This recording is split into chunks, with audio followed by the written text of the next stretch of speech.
Satu malam yang mengubah arah angin.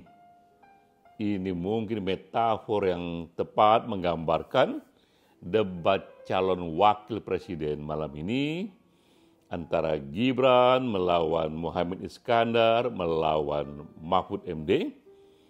Sebelum debat dimulai, betapa Gibran dipandang sebelah mata, betapa ia menjadi underdog. Namun setelah debat selesai, arah opini publik pun berubah. Gibran dianggap lebih menguasai panggung perdebatan. Apa yang terjadi? Kita mulai dulu dengan berita. Ini yang muncul berita-berita setelah debat selesai. Dari Republika misalnya menulis, Gibran kuasai debat Cawapres.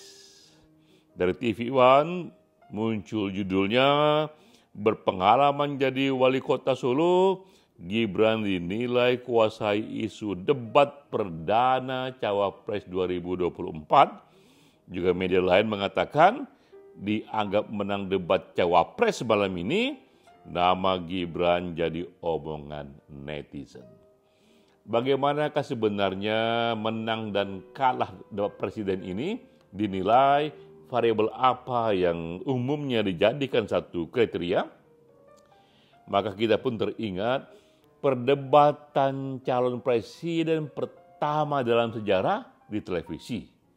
Itu terjadi antara Richard Nixon melawan John F. Kennedy dalam pemilu Presiden Amerika Serikat tahun 60. Inilah capres perdana yang berdebat di televisi. Bagi yang mendengar debat ini hanya dari radio, umumnya mengatakan Nixon lah yang menang. Tapi bagi yang menonton perdebatan di televisi menyatakan Kennedy lah yang menang, majoritinya. Mengapa berbeda? Ternyata jika hanya dari radio, pemilih itu hanya mendengar kematangan materi dan gagasan capres yang bertarung, namun dengan melihat penampilannya di televisi, di luar gagasan, bahkan lebih banyak lagi, pemilih melihat gaya komunikasi dan satu aura pribadinya. Satu gaya penampilannya, satu keyakinan pribadinya. Maka tiga hal yang bisa kita nilai di sini. Pertama, penguasaan materi. Kedua adalah gaya komunikasi. Ketiga yang lebih jauh lagi, prakiraan atau harapan sebelum debat. Maka di sini kita lihat, untuk penguasaan materi, Gibran diuntungkan oleh topik ekonomi yang memang dikuasainya, sementara Mahfud atau Muhaimin tak dikenal berkecimpung lama di dunia ekonomi.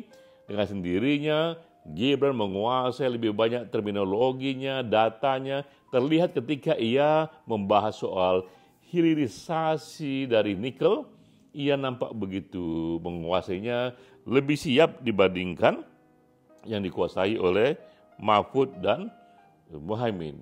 Kedua, dari sisi gaya penampilan, atau lebih tepat lagi di sini kita melihat time management, kemampuan mengelola waktu, menyusun wacana sehingga memenuhi satu kriteria bicara 2 menit, 1 menit.